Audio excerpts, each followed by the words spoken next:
Hello everyone, welcome. My name is Roland.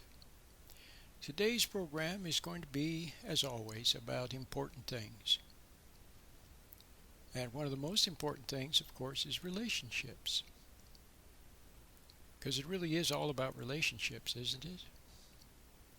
If you look carefully, your problems, your the issues that you have in your life, the ones that give you the biggest headaches, the biggest unhappiness, the biggest suffering, are relationships that are not so good. With your dad, for example, beginning with your father, with your mom, with other people, and then with your partner. Okay? Then, of course, relationships with coworkers and our boss and other people, but it has a lot to do, it's very much has to do with a relationship with those people close to us, beginning with our father and mother. See, fathers don't realize how important they are and how much they mess up. See, what could be very simple, what could be just as simple as falling off a log, okay? The easiest thing in the world would be what? To be a good dad, to always be there, to not have any vices, to not be gambling and smoking and drinking or smoking marijuana, not looking at other ladies, okay? Going to work, coming home, being there, okay? Now, being there physically and also emotionally and spiritually for your family. See, Father is like the captain of the ship. He's like the Moses, the David, the Jeremiah of the family, to lead them. And that he could do very easily, okay? First of all, by realizing a couple of simple, first of all, by realizing a couple of very basic things, which most men don't seem to get. And that is, a man is supposed to give love. See, give love, not get love. If people love him, well, that's nice. If people respect him, that's nice. Okay? If people don't love him, then he loves them. He loves them by not resenting them, by not hating them. See? Loving by not hating. So he doesn't resent his wife, okay, if she's naughty. Say his wife is naughty, okay, rebellious, okay. Now, first of all, that's why he married her. Most men marry women because she's excited. There's something about her that's exciting to him. If she was perfectly prim and proper, very graceful and very noble, see, why, she would intimidate him and make him feel like a naughty schoolboy, and men tend to go for the naughty lady. So there was something in her. Maybe she's probably a nice lady, but there was something in her that's what he went for. So now when you're married, now, men, you can't keep going for that naughty side, which becomes the dark side. Now you have to gently correct that. See, just like with your kids. Kids are what? They're just kids. So they're going to want to eat candy, and they're going to want to buy things. They're going to want to have toys, and they're going to want to be spending too much time playing with their friends instead of being home or doing homework. They're going to see, kids will they will do naughty things. See, that's the way we humans are. We're naughty by nature. It's called concupiscent. It's called being born in sin. See, but the trouble is, most of us go from naughty to nasty. Better to just stay a little bit naughty. So, okay, men, so your wife is a little bit rebellious, maybe, naughty, okay? Her father probably wasn't there for her. See, she didn't have a good relationship with her father. There was some kind of distance there, some kind of not good communication. So she went out in the world looking for love, and she found you. So now it's your job to love her, okay? Not resent her. And the other thing I began to say was, so Dad has to be steadfast. No, we're not going to spend money on that. No, you can't have more candy. No, you can't go out until midnight. See? See? And Dad is very steady. And he sets a good example. He doesn't have vices himself. You can't correct your children. See, if you yourself are overly socializing and sitting around watching ball games and yelling and screaming and drinking beer and eating junk food, see? Or if you're smoking marijuana, if you're standing there with a cigarette in your hand, how can you possibly stand as a contrast to the world? See, the world wants to pull them in the wrong way. A lot of parents, their children, when they're little, they're sweet, they love mommy and daddy, and then eventually something changes. It's not the same little girl, little boy anymore. They get pulled into the world, pulled away, and then things happen. Sometimes they end up in jail, or they end up with the wrong associates, or they're unhappy. See, a lot of bad things happen, and the parent doesn't understand why. Well, see, first of all, you as father, you're supposed to be stronger than the world. See, you set an example. You may have to stand alone, setting a good example. Now the other so you have to realize then that you shouldn't be looking for love from your wife. Like I said, if she respects you, if she loves you, that's good. If she doesn't, so be it. Then just, where would you get your love? Well, it would come from within. Okay? It would come from within, from an invisible source. It would come from your Creator. See, there's a very beautiful picture. I'm sure you've seen it. It's a very famous picture, a painting rather, that depicted a scene that I think has probably really happened in real life. But it's an apocryphal painting, and it's a painting of George Washington. It's a painting of George Washington in his full uniform, his full beautiful uniform, in the forest, among the trees of the forest in winter, with snow on the ground, snow everywhere, and he's on his knees praying to God.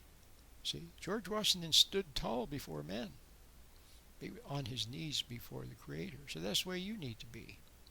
Okay? Stand tall in the world. Don't go out looking for love, looking for support. Don't try to win a popularity contest. See, what's right is right. Okay? What's fair is fair. What's just is just. See, so, and you set a good example for other people. You're the leader. You're the captain of the ship. But here's a very important thing. So, you don't look for love from your wife, see? But now look at it very carefully. Suppose you had a change of heart. A change of heart, a change of mind. You somehow found God, somehow. Not the kind where you just go off and say a few things and attend some ceremony somewhere and, study the Bible or something. I mean, you really, really, really found your Creator. And then you would be you start to change for the better. Okay, and from that point on, you wouldn't look for love from her anymore. She could come to you, and you would be kind. See, you would be kind, gracious, have a twinkle in your eye, fun to be around. See, fun to be around. Kind of like John Wayne. Remember John Wayne, the way he was? See? He was no nonsense with the bad guys, but he was kind to good people, and to the ladies, and to the children. Or Ronald Reagan, see? He could be tough with the bad guys, but otherwise he had a marvelous sense of humor and a twinkle in his eye. See? Just feel like you want to be next to him. All right, so that's the way a man is supposed to be. But now look, from the lady's perspective, she's used to you being weak, craving love like a drug addict, craving your sex fix, see? So if you truly found a new way of things, well, you would still be there, always kind, gracious, See, fun to be around, and you would still have your marital relations and so on. But you would no longer crave the love from her anymore. Okay?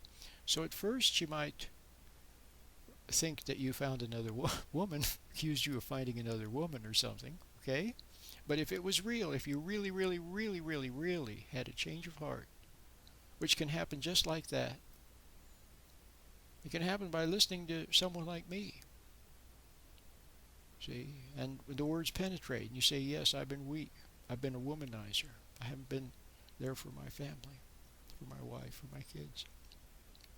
And regret and sadness over what you see about yourself. See, and then maybe try to get the meditation and the proper meditation, and just have a kind of a turnaround. But anyway, so she might continue to test you to see if it's real. So she figures it's probably a lie. It's another ruse, probably, is what she thinks. Or short-lived. Or you want something. You're pretending to be a good guy because you want something. Or she thinks you're guilty. See, you're guilty of something. You've been out gambling or something. So now you're acting real nice because you're saying you're going to have be changed because of that. See, well, no. You just simply saw that you weren't the man you needed to be, and so now there's been a change. Okay, so she'll continue to test you and watch you. See? But as the weeks, months, years, decades go by, and you continue, see, in this new way, you're the captain of the ship.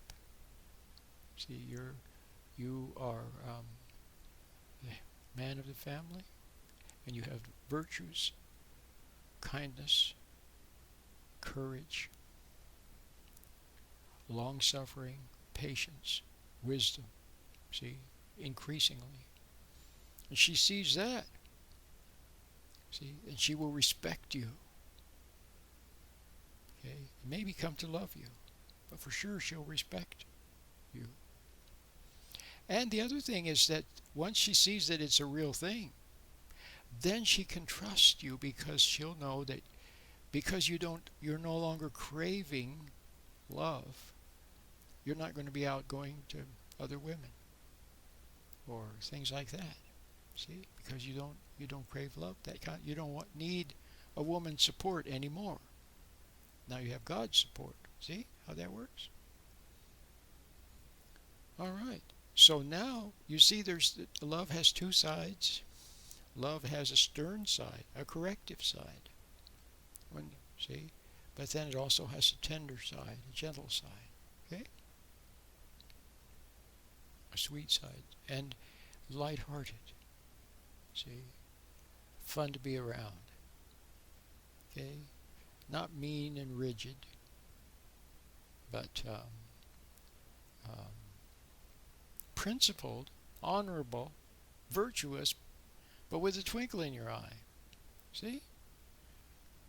All right. So now you see, men, how you have failed women. Okay? And now you see why a change is in order. Your family would be very happy. Things could change for the better. And some of you now, you messed up. Okay? Some of you are right now in a situation where your wife is unhappy. Okay? She's angry at you. Why is she angry at you?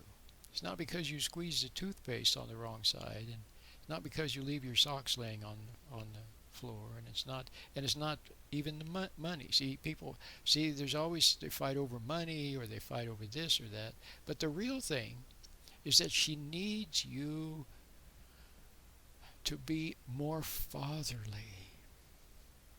See, remember I said most women, her father wasn't there for her. See, even if he was a decent, some ladies, her father was gone. There was a divorce, or she doesn't know who her father was. For many ladies, the father was there, dad was there, and he was maybe a decent guy, but something was missing. Okay, it was that other worldly quality that comes from a real connection with the Creator, you see? Okay, so now she needs you to be more fatherly. So as you get older, See, you get married, you enjoy each other, you know, in the springtime of your marriage, and you have children. But as the years go by, see, that is no longer a factor anymore, having children. So now you can gradually and with grace, see, become more fatherly. Begin to lay aside the things of youth and to become more substantial, more stable, um, so everybody can respect Father and rally around Father, the good Father. Okay? She needs to be more fatherly. Okay? Now, chances are too that no one has ever corrected her with love from her not. Just like kids, see, a lot of kids, you know that there are spoiled kids. Sometimes I see a child that's a little bit spoiled, and I can see. Well, like the other day, we were in the restaurant, and there was a little child there, and a little boy, and he was kind of acting. He was putting on a show for everybody. See, there was other people there, not just mom and dad, but I think some probably aunt and uncle, and different. There was more than just mom and dad. So he was putting on a show, and he was, I don't know how to describe it. It was almost like he was tongue in cheek, pretending to not like this or that sort of thing. But I could see that it was very lighthearted and sweet, and he just needed someone to have a light touch, not to take what he said seriously and become angry at him, not to give him a hard time, but just to hear what he said and say, well, I don't know. I don't think that would be good. Let me ask these people, do you think that it would be good if you had a whole pie? See? And then people would say, no, so I don't think you should have a whole pie. See? Just make it into a game. Lighthearted. Okay, but what happened was everybody gave him mean looks, and then mommy came and she grabbed him harshly by the shoulders and pushed him into a chair, sat him down harshly, and he began to cry. Luckily his dad then picked him up, and that was good. But see, I saw ahead. I knew what was going to happen. I knew that he needed a little bit of attention and delicate correction along the way, and everything would have been fine. But instead, everybody let him go, and then suddenly they turned on him and were harsh, unnecessarily harsh. Okay, so you men with your children, okay, you've got to you need wisdom. You can't learn it in a book. See, you need just-in-time wisdom, just the right touch in the moment, in that delicate moment. You have to see the measure of how to respond. See, and the only way you can is by getting as close to your Creator as you can, maybe with the help of the meditation, so that you can not be caught up in things emotionally and not so selfishly caught up in things. Instead, you can stand back and then you can see what's happening and then respond appropriately. Okay? There's not enough books in the world to teach you how to deal with every little moment. You need just-in-time guidance from your Creator. Okay? God's light. Well, men, I hope you've enjoyed this. I just scratched the surface. If you have an interest in this topic, okay, then my book, The Myths and Mysteries of Marriage, is really the first one. You should get that book, The Myths and Mysteries of Marriage. Okay. Then I have another book which is called Putting the Forever Back in Love, which is more concepts, maybe some advanced ones, and maybe for people who've been married for a long time, and then issues arise. Like they've been married 20 years, and then wife says we have nothing in common. That sort of thing. But Putting the Forever Back in Love, almost half of the book is devoted to parenting. So for just a basic man-woman relationship, I think the myths and mysteries of marriage would be your first choice. And then for parent, if you're missing the boat somehow with your kids, oh, the other thing I wanted to mention. See, so if you're in a situation now where things are not so good, you get the book, get my book, read my articles, watch my videos, get an idea what's required of the husband. Stand back, okay, learn not to be resentful, etc. Okay, so now you get disabused of some wrong ideas about what love is all about and what marriage is about and so on. And people think men think that marriage is for getting your needs met and so on. No, not at all. Okay. Um, okay. Now some of you are in a second marriage, okay, or a third, and it's not going so good. Okay, so then once again, all you need is get my books and learn, do back to basic training so you can see what's going on. Then the other problem is that sometimes men in the second marriage, see, men think that being nice, being wimpy nice, being a people pleaser, being popular, going along to get along, they think that's what,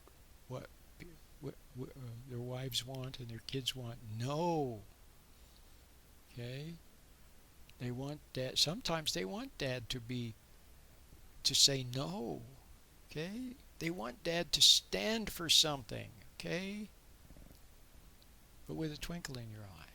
Okay, so sometimes in the second or third marriage, the man makes the mistake of trying to be too nice. In his first marriage, they argued all the time. He was angry when he was younger. He was angry, and that's not good either, of course. But I'm just saying now, maybe he's trying to be too nice, so he becomes a doormat. Everybody walks all over him. Nobody respects him, and they're all suffering because they need him to be, like I said, to stand for something and to be more fatherly. Okay.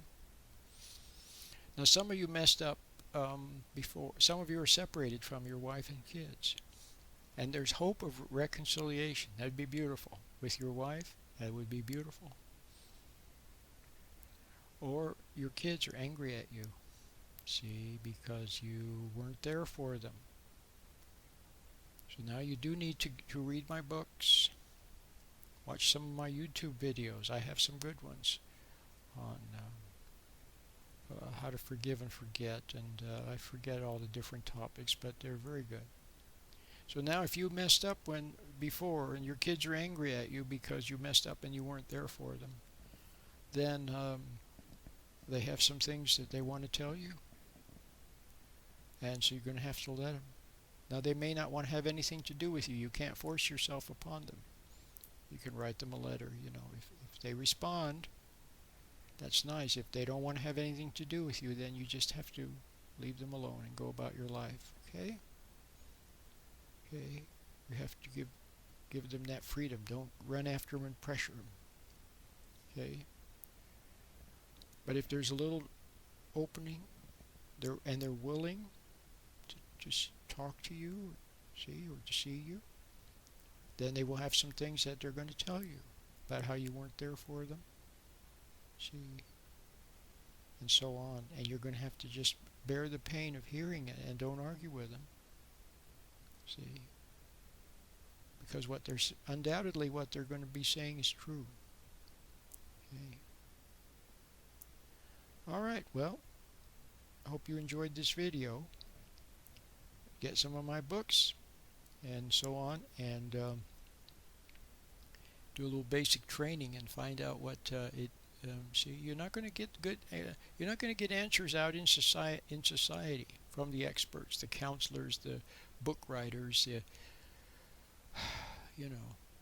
Yes, on Christian radio, Family Life Today and Focus on the Family, and Dr. James Dobson, his program now, and there's some good stuff there. There's no question about it, and I think some of it is really excellent for premarital. See, I haven't talked about that in this video. I don't have time. But for premarital counseling and preparing for marriage and so on, I think some of their things are just outstanding. They really are. And then for marriage, they're okay. They're okay. but they don't really quite say it as clearly and directly as I say it. Okay, um, when I say it, you can see it. Okay, it's more it's decisive. So you do need to hear what I have to say and read my books and that sort of thing. Okay, all right. My name is Roland.